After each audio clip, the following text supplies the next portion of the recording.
Hello, our friends, Evolutionary Energy Arts family. Welcome back. Hey guys.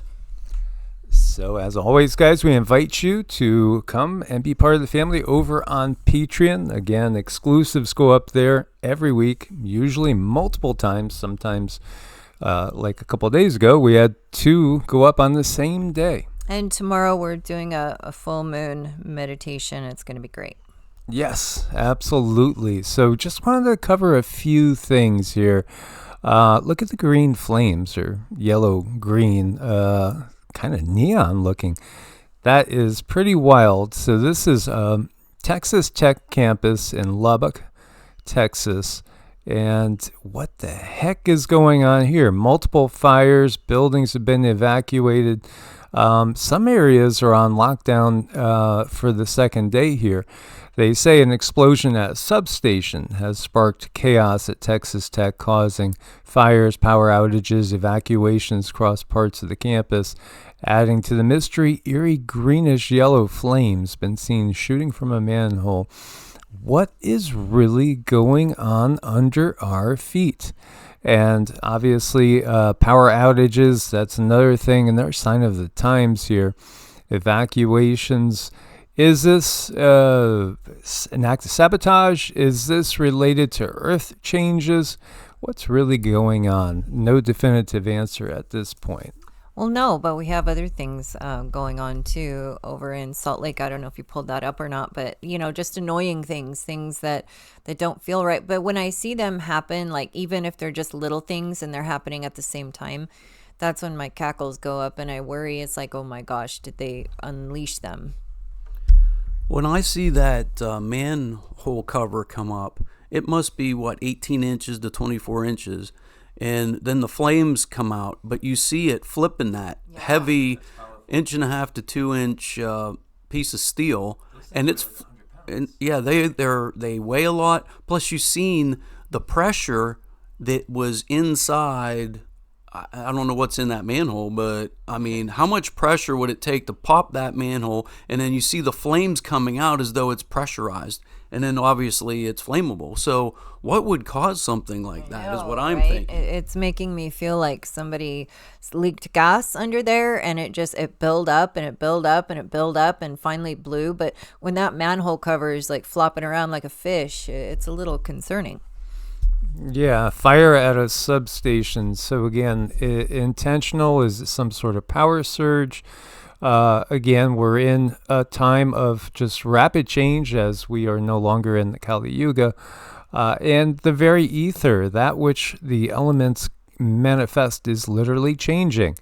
And there's a different tone going on here too. I mean, we've seen Zelensky either in black spandex and chaps, or we've seen him in camo green. And here you go, Putin's in his military uniform.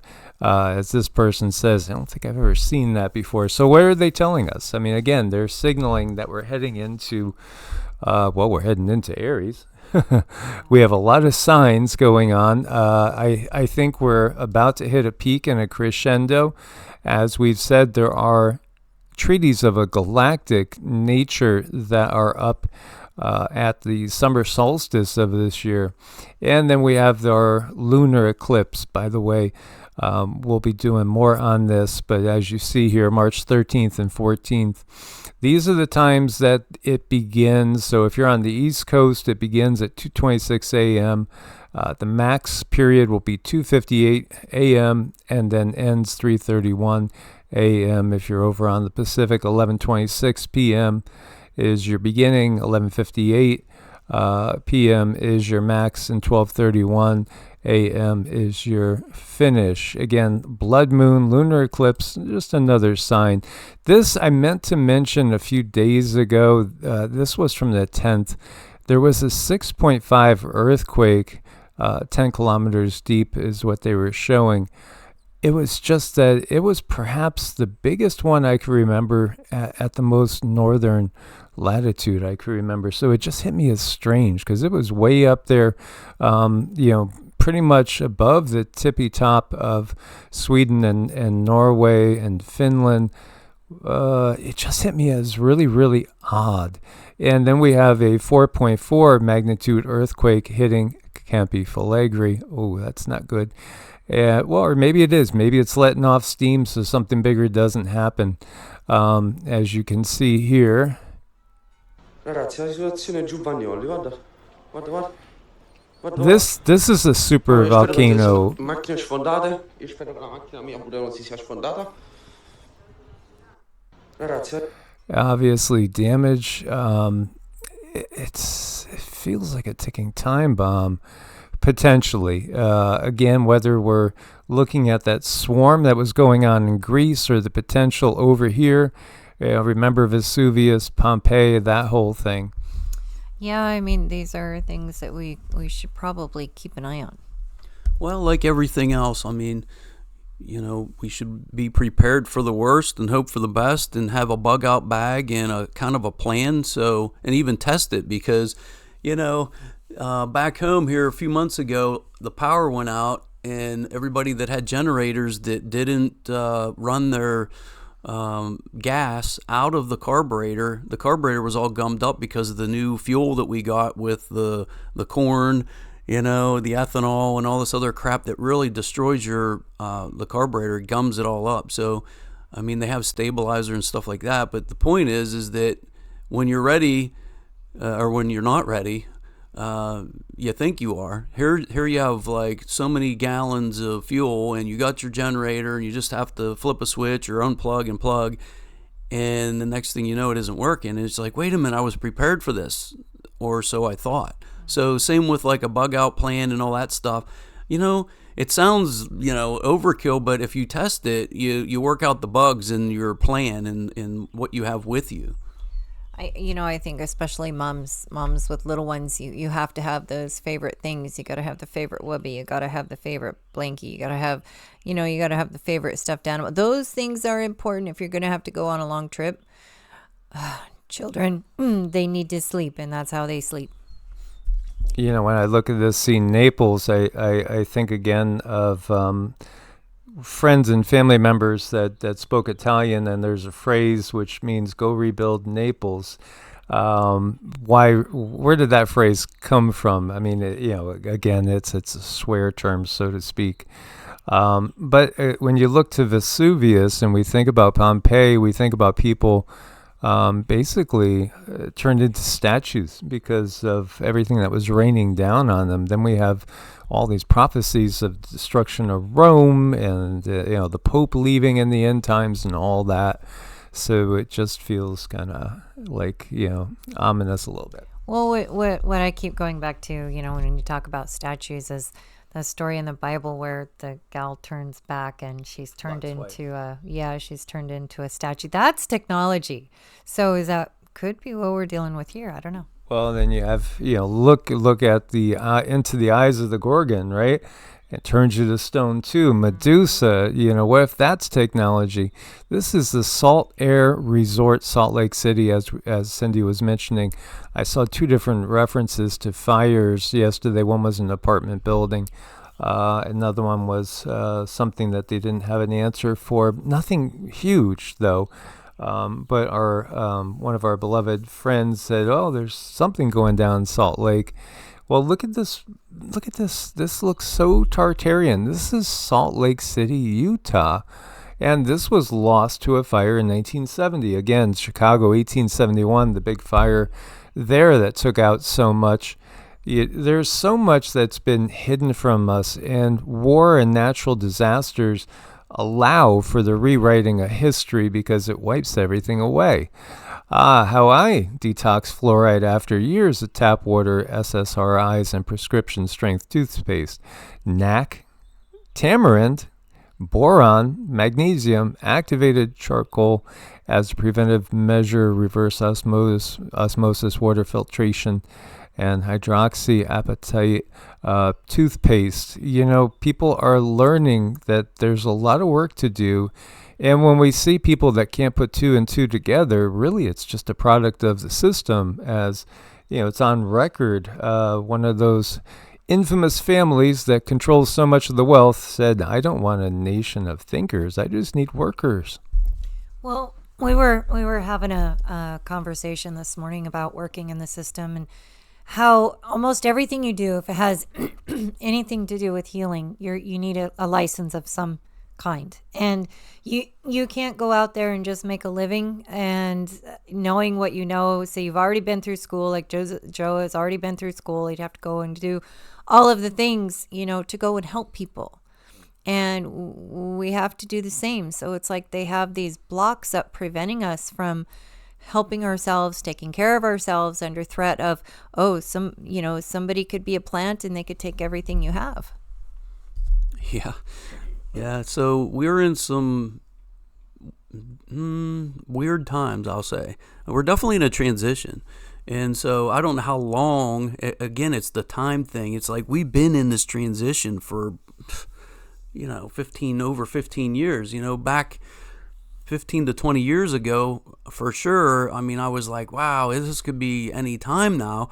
And here I'm fast forward until now, and I'm still seeing similar things, but it seems like the path is narrowing. Like it's getting kind of like to a bottleneck point where eventually, is it going to be our lifetime, our kids, our grandkids? I mean, I don't know the time frame, and I can't pretend to, but I'll tell you what, when you look at things, whether it be the financial or the medical or just about anything, and you have an open mind to think outside the box, because nothing else makes sense, especially the crap that they tell us on the television or whatever they're putting out there. I mean, again, it's just laughable. It's like, do people really buy this crap anymore? I mean, years ago, you just trusted. You're like, well, it don't sound right, but, why would they lie to us type of a thing, to now it's like, they're definitely lying. What's their agenda and what's coming next?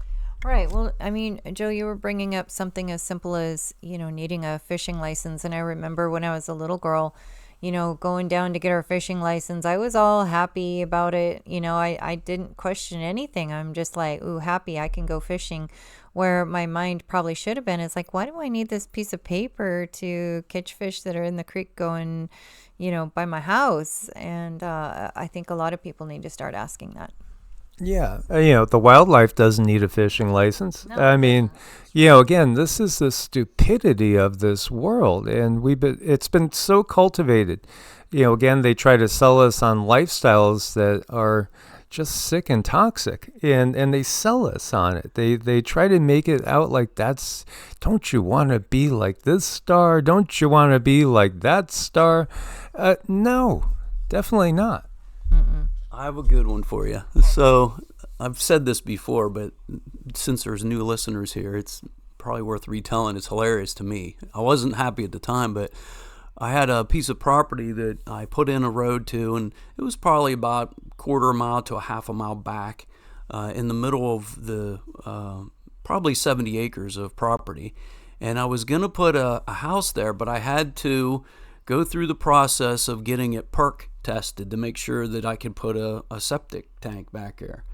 And so I'm meeting this lady. She shows up in this old Jeep, and she has this golden retriever. And so we're at the beginning of the lane that I put in, and all of a sudden she lets the dog out so he can go run down the property, and he's going down in front of me down the road, and I'm in my backhoe and I'm driving. And again, this is just to put into perspective, in my mind, I'm like, I have to go dig these perk holes so this lady can tell me that I could put a septic system in, and if the soil wasn't just right, she was going to disallow this from even happening in the center of 70 acres. And this is Pennsylvania because it's really strict there. And I'm just like, this lady's telling me whether I can take a crap or not, basically. Yeah. So I'm driving my backhoe. Doesn't the dog in the middle of my lane stop and just drop a load right in front of me? And the irony hit me like, what the frick? Like, I have to go pay this lady to tell me I have to, first of all, pay for all the perk testing, and every hole you dig, there's a certain amount of money. And then she can tell me what system, if any, I can put on my own property that I paid for, and paying taxes and all the other stuff. This limitation. And here's this dog. He could take a crap anywhere he wants. There's no ramifications. The irony just hit me so hard in that moment, like, there it is right there. I should be filming this and putting this on a video. Right? I know. And, we are really the only creature that has to pay to live here. And not only do we have to pay, we have to go through the blood, sweat, and tears of hoping that we can build on our own property that we pay for. And, it's just when it hits you that the government, they're not doing all these things to keep you protected. They're doing these things to keep you under control. Well, and they're parasites. And, again, I saw a post yesterday where somebody was saying, doesn't it hit you that everything's anti-parasitic, everything that is anti-parasitic seems to work on cancer or have a positive effect on cancer? Well, again, cancer is the system. It's a toxic overload. This system is toxically overloading us, through the skies, through the waterways, through all the, techniques that are given to us to cultivate energy. And even when it comes to like farming techniques and modern farming, again, everything about this system is all completely parasites in nature. Demonic entities are parasites. And in fact, some don't have souls. They really don't. They're just, in some cases, thought forms like a golem, an egregore, that is latching on to those with souls in order to use them as energy. It's yucky. Ironically, after a certain amount of time, the parasite kills the host, which kills the parasite. And so are we in those times where the system is about ready to fall? I mean, how far is it going to go before, it either saves itself, or does it just keep us right at the edge? Or are we going to eventually just kill the system and then we just start over again? Yeah, it kind of feels like we're being kept at the edge. Yeah, it's a delicate dance. They want to keep going on forever. So in that list, it brought up tamarind, and it got me thinking about how much I miss some good Indian food. Of course, one of my favorites. Tamarind is a fruit that contains a nutrient-rich, fibrous pulp. Its nutrients may have antioxidant, antifungal, antibacterial, and antiviral effects, among other benefits. So this could be something that you're not using that you can make a beautiful chutney with, and at the same time also have health benefits. So, it's just another item. There's so much out there in nature that is purposely put here to help us heal. It's here on purpose. Again, this planet was terraformed by extraterrestrial beings, with the idea being that it would be a Garden of Eden per se for humans from all over the galaxy to come and live. Everything that's in our bodies, the blood, the flesh, everything comes from the earth. And if it comes from the earth, there's something on the earth that could bring about healing. And that's been extremely distorted. So it's really sad. There is no such thing as healing these days. Well, let food be thy medicine. I mean, it's not my quote. It's from a long time ago. I can't exactly remember who that said that. It was Hippocrates. I think it was part of Hippocrates. Maybe you guys could correct me if I'm wrong. I know it's one of the ancient Greeks. Magnesium. You could look at tamarind's high in so many nutrients: magnesium, potassium, iron, calcium, phosphorus, copper, B1, B2, B3, and it also has trace vitamin C, K, B6, folate, B5, and selenium. Selenium is also very, very powerful. So, it's just another thing that we could add to our regular intake. Again, look for organic always, so it's not loaded with all sorts of horrible pesticides.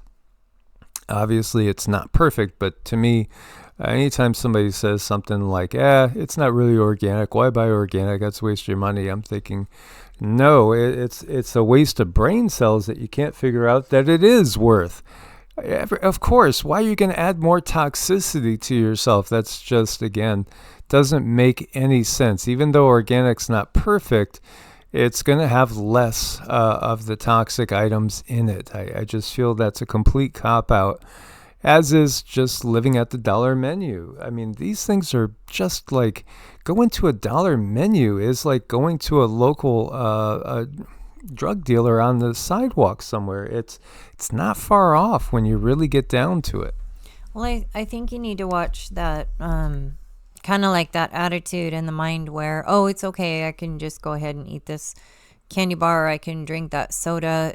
The senses are dampened a little bit because it's not good for your body. It's not going to bring you any type of health benefit at all. Yet, when you're in it, you continue to eat it. Because I was there for ever in a day.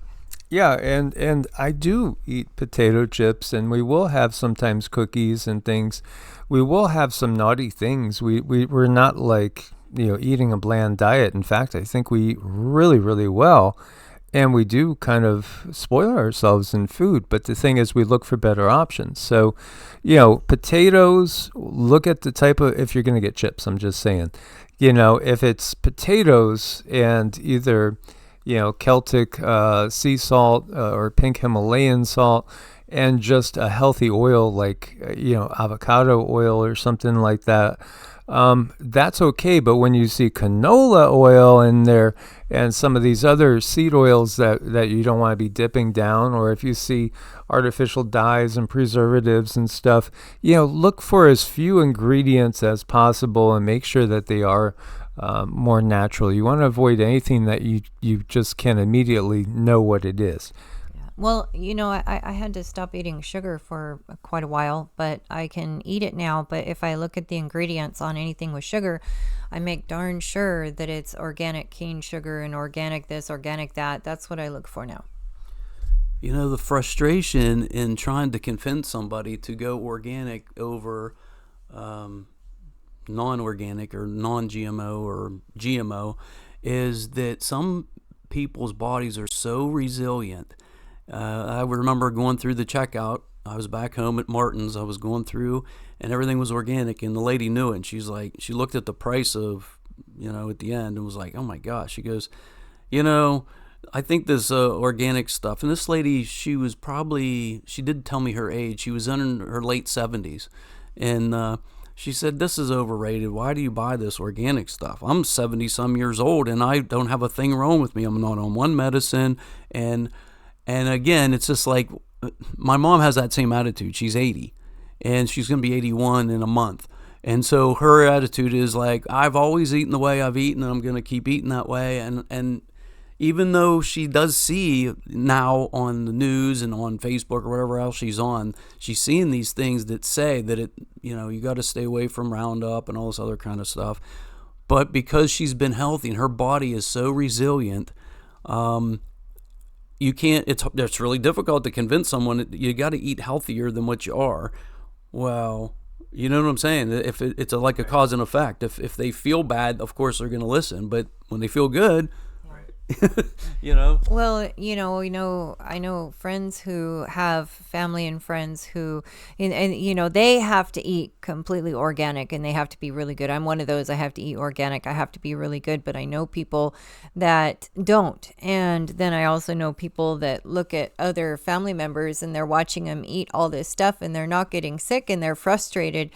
And it's like, why can't I just be healthy? And a lot of it boils down to is you're different. You are different. Your body's not going to tolerate the abuse for whatever reason. And it's probably because you have a calling and it's time for you to really clean everything out so you can hear from your guides and angels clearly.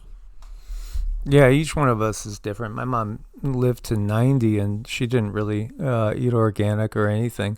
But at the same time, she had real bad eczema and she's had some definite allergic sensitivities and things that would plague her. So, again, a lot of those things are just 100% inflammatory. So when you alleviate anything that's going to raise the inflammation, then you could get relief. Instead, they try to cover it up with, a million things that just, kind of deaden the senses, so to speak, but don't solve the terrain problems that are ongoing.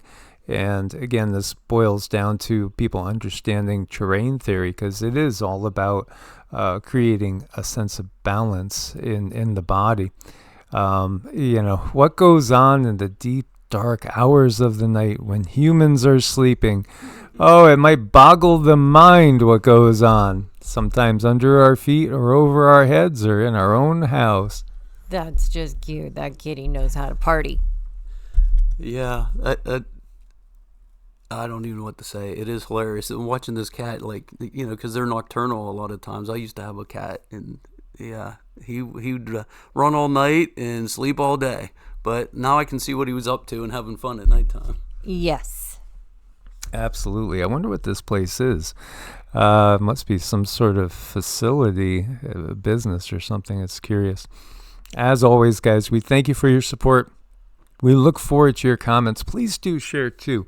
What do you want to go into deeper? What are you really looking for from us? So let us know.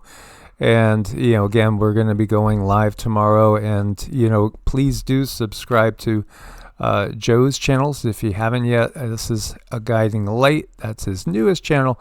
And then Universal Talking, which has some great older, like 10, 15-year-old interviews with, again, people like Richard Dolan and so many more. It's just really an interesting blast from the past over there too, as well as new videos. Yes, don't forget to go over there and be ready, because we are going to be going live over there. I'm trying to get Mike to do mantras and Joe to sing. We're trying to make something of it here. Yeah, that might decrease the amount of people that are on the actual call, and so we're trying to build this thing up. But I mean, if they find it a comedic event, then maybe we will attract more people. But yeah, so tomorrow we'll go live on Universal Talking, and I see that the people really love the live, so it ought to be fun to get on there and communicate with everybody. And again, it's going to be for the full moon, which the energies, we'll be talking about that more specifically too. So that ought to be very interesting. Source bliss and namaste. Namaste. Namaste.